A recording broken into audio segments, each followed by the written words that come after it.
Welcome friends. வாங்க இன்றைக்கி நம்ம அவரைக்காய் வச்சு ஒரு சத்தான லஞ்ச் ரெசிபி எப்படி செய்யலான்னு பார்க்கலாம். அவரைக்காய் மசாலா குழம்பும் சேனை வறுவலும் பார்க்கலாங்க. இந்த அவரைக்காய் நம்ம உணவில் அடிக்கடி சேர்த்துக்கிறதால நிறைய ஹெல்த் பெனிஃபிட்ஸ்லாம் கிடைக்குதுங்க. இது நீரிழிவு நோயாளிகளுக்கு வரப்பிரசாதமாக இருக்குது. அது தவிர இதில் புரதச்சத்தும் இருக்குங்க. இது நம்ம பித்தத்தெல்லாம் போக்குது. அதனால் நம்ம இது பிஞ்சு அவரைக்காவாக நம்ம சேர்த்துக்கிட்டா கூட ரொம்ப நல்லது. பச்சை காய்கறிகளை நம்ம இதை அப்புறம் அடிக்கடி உணவில் சேர்த்துக்கலாம். வாங்க இப்போது டேஸ்டியான ரெசிபி எப்படி பண்ணலாம். இப்போது அவரைக்காய் வாங்கிட்டு அதை இது போல் கட் பண்ணி எடுத்து வச்சுக்கலாங்க. வெங்காயம் 2, தக்காளி 2 கட் பண்ணி எடுத்து வச்சுக்கலாம். கருவேப்பிலையும் ஆஞ்சி எடுத்து வச்சிடலாங்க. புளி ஒரு நெல்லிக்காய் சைஸ் அளவு தண்ணியில் ஊற போட்டுட்டு தேங்காய் ஒரு 1/4 மூடி நம்ம திருவி எடுத்துக்கலாங்க.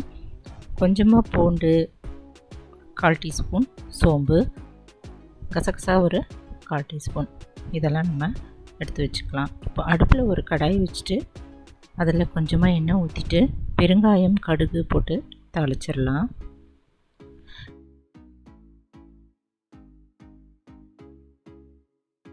இது நல்லா பொரிஞ்சதும் வெங்காயம் போட்டு வதக்கிடலாங்க. கூடவே கருவேப்பிலையும் போட்டுடலாம். தக்காளி போட்டுட்டு கொஞ்சம் ஒரு 2 நிமிஷம் நல்லா வதக்கிக்கலாம்.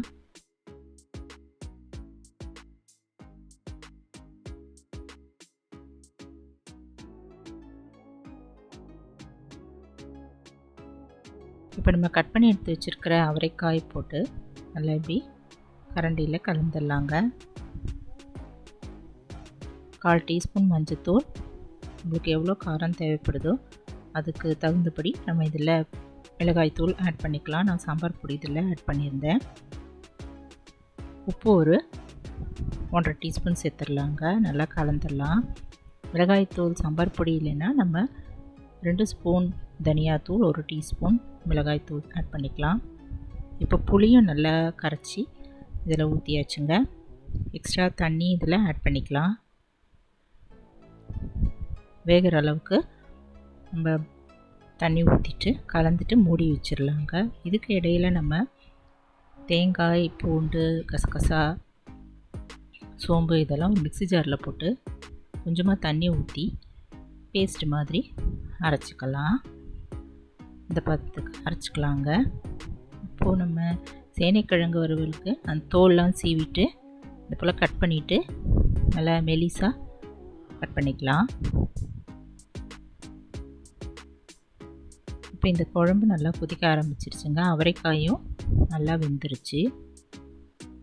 இந்த ஸ்டேஜில் நம்ம அரைச்சி வச்சுருக்கிற மசாலா தேங்காய் மசாலாவை இதில் ஆட் பண்ணிக்கலாம். ஆட் பண்ணிவிட்டு நம்ம கொஞ்சமாக இதில் கழுவியும் ஊற்றிடலாங்க.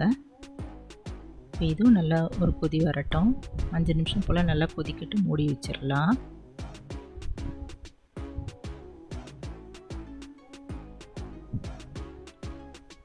இப்போ நம்ம கட் பண்ண அந்த சேனைக்கிழங்கை வேக வச்சுக்கலாங்க. அதுக்கு நான் இன்னொரு ஸ்டவ்வில் அடுப்பில் ஒரு கடாய் வச்சுட்டு தண்ணி ஒரு 3 டம்ளர் ஊற்றிட்டு உப்பு ஒரு 1/2 டீஸ்பூன் போட்டுட்டேங்க. புளி ஒரு சின்ன லெமன் சைஸ் அளவு போட்டுட்டு இந்த கிழங்கும் நம்ம கட் பண்ணி வச்சுருக்க கிழங்கு போட்டுட்டு மஞ்சத்தூள் போட்டு மூடி வச்சுட்டேன். இப்போ இந்த குழம்பும் நல்லா கொதித்து வந்துடுச்சுங்க. நல்லா டேஸ்டியான அவரைக்காய் மசாலா குழம்பும் தயாராகிடுச்சு. இதுமாரி நம்ம கொத்தமல்லி தழைகளை தூவிட்டு இறக்கிக்கலாம்.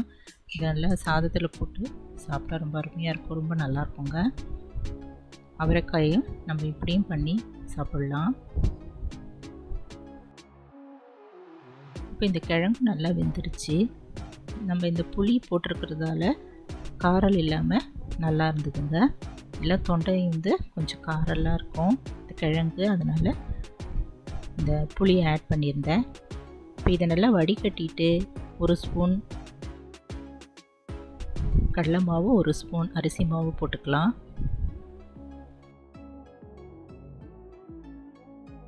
கூடவே தேவைப்படுற பிளெயின் மிளகாய் தூள் போட்டு 1/2 டீஸ்பூன் உப்பும் போட்டுட்டு கொஞ்சமாக தண்ணி இப்படி தெளிச்சுக்கலாங்க. தெளிச்சுட்டு நல்லா பெசரி எடுத்து வச்சிடலாம்.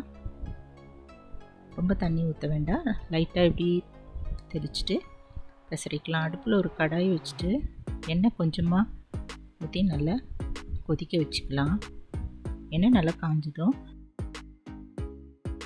பரவனா மாதிரி இந்த ஆயிலில் போட்டு பொரிச்சு எடுத்துடலாங்க. ஒரு பக்கம் வெந்ததும் திருப்பி போட்டுட்டு இன்னொரு பக்கம் நல்லா செவந்ததும் நம்ம எடுத்து வச்சிடலாம். இந்த அவரைக்காய் குழம்பு சாதத்தில் போட்டு பிசைஞ்சிட்டு இதையும் எப்படி சைட் டிஷ்ஷாக வச்சு நம்ம சாப்பிட்டா ரொம்ப நல்லா இருக்குங்க. இப்போ நல்லா 2 பக்கம் நல்லா வெந்த ஓசையெல்லாம் அடங்கின பிறகு எண்ணெய் வடிகட்டிட்டு எடுத்து வச்சிடலாம். இது போல் நம்ம எல்லா கிழங்கையும் பொரித்து எடுத்துடலாங்க. நீங்களும் இந்த டேஸ்டியான லஞ்ச் ரெசிபிலாம் ட்ரை பண்ணி பாருங்கள். அவரைக்காய் மசாலா குழம்பும் சேனை வறுவலும் ட்ரை பண்ணி பார்த்துட்டு எப்படி இருக்குன்னு சொல்லுங்கள். இந்த வீடியோ பிடிச்சதுன்னா என்னோடய சேனலான குக்கிங் வித் சித்ரான்ற சேனலை சப்ஸ்கிரைப் பண்ணிக்கோங்க. கூடவே பக்கத்தில் இருக்கிற பெல் ஐக்கானையும் கிளிக் பண்ணிக்கோங்க. தேங்க்ஸ் ஃபார் வாட்சிங். நம்ம அடுத்த வீடியோவில் பார்க்கலாம். நன்றி, வணக்கம்.